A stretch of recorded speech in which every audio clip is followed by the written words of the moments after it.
galera, tá entrando no ar a nossa primeira edição desta terça-feira, como sempre, com muitas informações para vocês. Like no começo do vídeo que me ajuda bastante. Tá chegando pela primeira vez aqui no canal, já se inscreva, ative o sininho das notificações e, claro, siga o nosso perfil oficial no Instagram, vá lá no canal e aproveita e segue o meu perfil pessoal também. Bom, galera, vamos dar uma atualizada aí na classificação. Ontem nós tivemos o encerramento da quinta rodada. A equipe do Nova Iguaçu em casa empatou com o Boa Vista em 0-0. Com isso, o Flamengo saiu aí do G4 e o Vasco garantiu a terceira colocação. Com o resultado dessa partida, o Vasco vencendo o Maricá amanhã às 7 horas da noite. No mínimo, ele garante ali a vice-liderança. Em caso de vitória do Volta Redonda contra a Portuguesa, o jogo é lá no Raulinho de Oliveira, Vasco e Volta Redonda dividirão ali a liderança. O Volta Redonda ficará em primeiro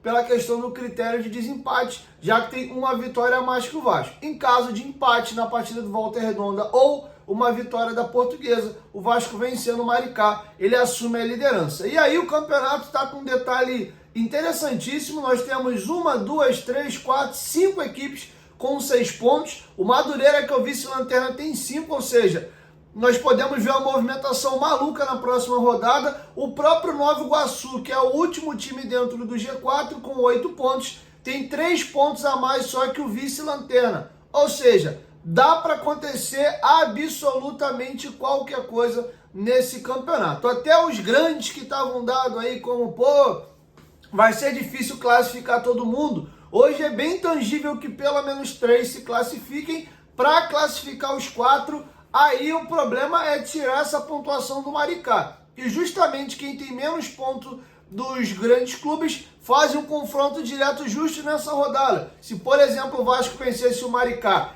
e Fluminense e Botafogo, cada um pegasse um pequeno e ambos vencessem, eles já ficariam a 2 pontos ali do Maricá, que é o pequeno com a maior pontuação, tá bom? Acho que o Volta Redonda tem grande chance de ir a 12 pontos nessa rodada. Sei que Vasco caminha bem, o Flamengo já colou no pelotão ali, o Flamengo tá um pontinho só do G4, tem a tendência até de entrar nessa rodada, que eu acho que vence o Sampaio Corrêa, pula para 10, e aí eu acho que vai ter algum tropeço aí dentro da galera que tá no G4. Enfim, então essa é a situação, e só para passar para vocês a situação de hoje, os pequenos que tem mais chance de classificar, o Maricá jogou 2 jogos contra a Grande, ele jogou contra o Botafogo e o Fluminense. O Volta Redonda, esse aí para mim é pulo de 10, deve acabar indo sim, por isso que eu acho que algum grande vai ficar de fora. O Volta Redonda já jogou 3 jogos contra grandes, Botafogo, Fluminense e Flamengo, só falta pegar o Vasco. E o Nova Iguaçu jogou 2 jogos contra grandes,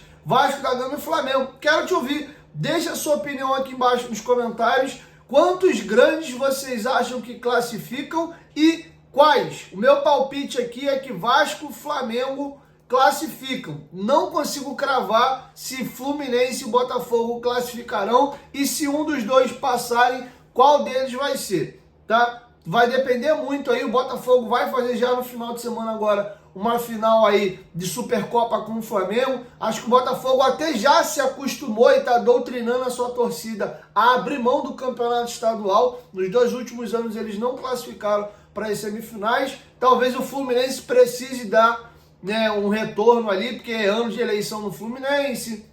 O clube brigou contra rebaixamento até a última rodada, então talvez haja um engajamento maior por parte do Fluminense no Carioca do que o Botafogo, tá bom? Fluminense também não tem disputa aí de Libertadores agora, tem Sul-Americana assim como o Vasco, e tem também aí essa questão de ter começado o time titular a jogar algumas rodadas anteriormente. Sobre artilharia, só para encerrar aqui, temos 4 artilheiros nesse momento aí se dividindo com 3 gols. Verratti, Valber, Carlinhos e Zé Vitor. Carlinhos é o mesmo que era jogador do Nova Iguaçu ano passado, e o Zé Vitor, que no Vasco tinha virado Zé Santos por causa do nosso zagueiro Zé Vitor, tá? Hoje ele defende aí o Boa Vista e tem 3 gols marcados, inclusive marcou um gol no Vasco naquele duelo lá em Bacaxá. Beleza? Vamos virar a chave agora, galera, e vamos falar do Ryan. Tem novidade para trazer para vocês antes. Lembrar os senhores aí que a Bet Nacional é a mais nova parceira nossa aqui no canal Futebolaço. Vai fazer a tua apostinha? Corre lá na Bet Nacional. E tá aqui, ó, na descrição do vídeo, no primeiro comentário fixado. É a Bet dos brasileiros, tá? Tá regulamentada, site novo betnacional.bet.br. Então faça a sua fezinha lá. Lembrando que você é maior de 18 anos e apostar com responsabilidade. Isso aí não é renda extra, é só um entretenimento para você se divertir. Você pode ganhar, mas também pode perder. Bet Nacional, a Bet dos brasileiros, é parceira do canal Futebolaço. Bom, virando a chavinha agora, galera, temos novidade. O Ryan está encaminhando a renovação de contrato dele com o Vasco. O jogador está sendo muito cobiçado aí, observado por clubes europeus e tem contrato com o Vasco só até dezembro de 2025, tá? No retorno do jogador do Sul-Americano, esse martelo deve ser batido, mas a negociação avançou bastante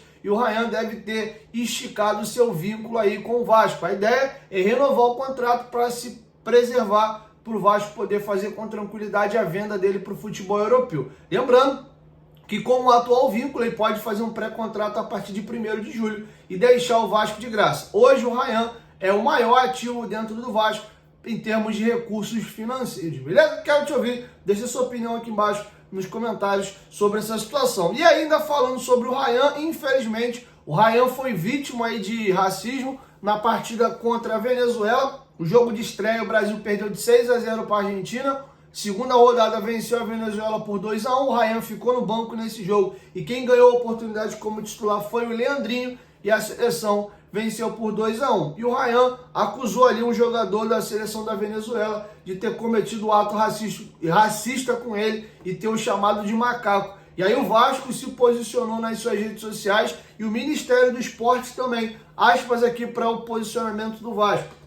O Vasco vem a público novamente para repudiar um ato de racismo. Dessa vez, o caso envolve o nosso atleta Ryan, que atuando pela seleção brasileira foi atacado pelo goleiro boliviano durante a partida válida pelo Sul-Americano Sub-20 na Venezuela. O Vasco reitera seu posicionamento contra toda forma de preconceito e manifesta total apoio ao jogador. O clube já está ciente da representação da CBF e acompanhará de perto o desenrolar dos fatos, cobrando as devidas punições e medidas cabíveis. E hoje o Ministério do Esporte também se posicionou exigindo aí uma punição severa e uma posição junto à Conmebol. Aspas aqui para o Ministério do Esporte brasileiro. O Ministério do Esporte encaminhou ofício à Conmebol e espera que a entidade conduza uma investigação com a máxima seriedade e que medidas disciplinares efetivas sejam tomadas para unir o responsável, caso a denúncia seja confirmada. A impunidade apenas perpetua a violência racial, desrespeitando os atletas, as instituições e os torcedores que acreditam no poder do esporte como ferramenta de transformação social. O MESP reforça a necessidade de ações rápidas, firmes e exemplares contra o racismo no esporte. É hora de mostrarmos que o discurso contra a discriminação racial não é apenas retórico, mas sim um compromisso verdadeiro com a construção de uma sociedade mais justa e igualitária. Bom, galera, infelizmente essa situação é muito chata, mas continua acontecendo no futebol. Que as investigações aconteçam de maneira firme e, caso comprovado mesmo que o goleiro da seleção boliviana cometeu esse ato de racismo aí com o Ryan, que ele pague pesadamente pelo seu ato. Beleza? Vamos agora aproveitar aqui falando de renovações. O Vasco continua também negociando com outros atletas. Após renovar o contrato do Verratti, encaminhar a renovação do Ryan, outros focos aí estão no Vasco agora. Paulinho, Jair, Puma, Léo Jardim e Payet. A ideia é ver se o Payet aceita reduzir seus vencimentos para esticar o contrato até dezembro de 2025. Léo Jardim, a ideia já é fazer um contrato mais longo aí de 4, 5 anos. Já Paulinho, Jair e Puma, a ideia é fazer um contrato de mais 2 temporadas, tá bom? Então, essa é a situação envolvendo a renovação de contrato dentro do Vasco. É importante citar que algum desses jogadores tem contrato expirando já em dezembro. No caso do Coutinho e do Payet, o contrato encerra em junho. O Payet é jogador do Vasco, não tem vínculo com outra equipe. Já o Coutinho não, tem mais um ano de contrato com o Aston Villa na Inglaterra. Jair, Paulinho, ambos têm contrato expirando aí em dezembro de 2025. Já o nosso goleiro, Léo Jardim, também tem contrato expirando em dezembro de 2025, então o Vasco tem que ficar atento, porque a partir de 1º de julho, todos esses atletas podem assinar um pré-contrato e deixar o Vasco da Gama de graça. Para finalizar, galera, queria falar com vocês a respeito de 2 atletas, um que acabou de ser contratado e iniciar bem sua passagem no Vasco, e o outro que vem se destacando já desde o ano passado, e eu começo por ele, Paulo Henrique. O Paulo Henrique, desde o ano passado, ele lidera vários quesitos do elenco do Vasco. Preste atenção nos números do PH, que são de saltar os olhos. Segundo o SofaScore, o Paulo Henrique é o jogador que mais desarma no time do Vasco. São 124 desarmes, considerando a temporada 24 e 25. Ele é o primeiro jogador com interceptações. Ele tem 63 interceptações no time do Vasco. O Paulo Henrique tem 277 bolas recuperadas. Também lidera esse quesito. Ele é o jogador que mais tem drible certo no elenco do Vasco. São 96. E ele é o jogador líder em duelos no chão, divididas. Ele tem 283 duelos vencidos no chão. Ele é o segundo jogador do total de duelos ganhos, considerando duelos aéreos e duelos no chão, né? Talvez o Maicon possa ser o líder nesse quesito aqui. O Maicon era muito bom no jogo aéreo. Não sei se o Verratti talvez esteja à frente dele, considerando todos os duelos. São 2 jogadores que eu penso aqui que poderiam estar à frente aí do Paulo Henrique. Beleza? Considerando aí passes decisivos, ele é o 3º jogador do Vasco que mais coloca jogadores em situação aí de boa condição para finalização. São 40 passes decisivos. E ele é o 3º jogador que mais tem ações defensivas. São 303 ações defensivas. Informações dadas pelo SofaScore, tá bom? Parabéns ao Paulo Henrique, que precisa melhorar ali um pouquinho o refino, né, e o recurso técnico no terço final da jogada, melhorar o cruzamento, às vezes arriscar um pouquinho melhor finalização em gol. Fez um golaço contra a Portuguesa, diga-se de passagem, mas acho que o PH é titular incontestável dessa equipe do Vasco. E aí vamos falar de um novo contratado que também dá primeiros passos legais no Vasco, que é o Tietê. O Tietê tem 2 jogos com a camisa do Vasco, uma assistência, 91% no acerto de passes, 4 passes decisivos, uma grande chance criada, que foi a assistência que ele deu ali para o gol do Paulinho. 2 dribles certos em 2 tentativas, está 100% até aqui. Sofreu 6 faltas e a nota dele no SofaScore é 7.15. E o interessante é que o mapa de calor dele, apesar de inicialmente ele estar posicionado como um volante pela direita, ele ocupa o campo inteiro. Você vê ele jogando ali tanto no centro do campo, lado direito, lado esquerdo, apesar do Paulinho começar na esquerda, o Tietê na direita e o Jair no centro do campo, eles não guardam posição e não ficam presos, igual os jogadores de Totó. Eles têm liberdade para inverter. Tem hora que o Jair dá um passo para frente, aí ou o Tietê ou o Paulinho descem para ocupar a função aqui atrás do Jair. Tem hora que o Tietê se mete na esquerda, o Paulinho pula para a direita. Tá interessante esse dinamismo. Queria aproveitar aqui e encerrar, acrescentar um comentário que eu fiz ainda no meu pós-jogo contra a Portuguesa, que algumas pessoas ou não entenderam o que eu quis dizer, ou talvez eu também não tenha me expressado da melhor forma. Quero ser feliz, não quero ter razão, então deixa eu só esclarecer um pouquinho melhor o comentário que eu fiz no jogo contra a Portuguesa. Quando eu disse que o Tietê não é um jogador tão veloz, ou não é que o Tietê seja lento. Deixa eu até reformular o meu comentário do jogo contra a Portuguesa. O Tietê não é um jogador, não que ele não faça isso hora alguma no jogo, mas ele não é um jogador de pegar essa bola e correr com a bola, arrastar e normalmente o tempo inteiro ficar fazendo arrancadas. Coisa que o Hugo Moura fez bastante quando entrou e o Paulinho rotineiramente faz desde que ele está no Vasco da Gama. O Tietê faz isso no jogo sim, hora ou outra. Inclusive, teve um lance que o adversário tomou um cartão amarelo de uma arrancada do Tietê. Ele domina, vê o espaço, dá o tapa, o cara puxa ele pela camisa e toma um cartão amarelo. Ele sabe fazer isso, ele faz isso, mas ele não faz isso o tempo inteiro. Ele dosa um pouco mais, ele acelera, diminui, isso é ótimo. Eu só disse que até é natural, ele tá ficando mais velho, ele vai fazer 33 anos agora em 2025, que ele não vai ficar fazendo isso o tempo inteiro. Ele teve até uma arrancada no finalzinho do jogo contra a Portuguesa, que ali mesmo ele foi substituído pelo Hugo Moura.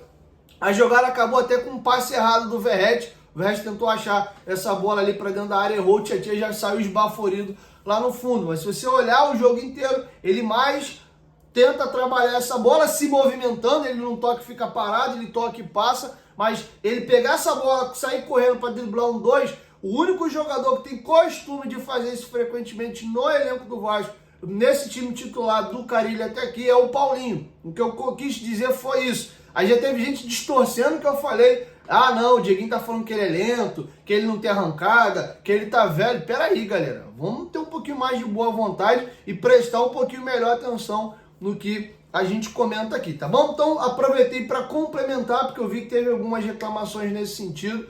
O Tietchan é uma grande contratação. Eu fui o cara, um dos que mais defendeu a contratação dele. Eu vi muito torcedor do Vasco meio que tirando pra merda. Ah, vem refúgio do Botafogo, não é isso tudo. Foi campeão porque o time era bom, o Tietchan não é essas coisas todas.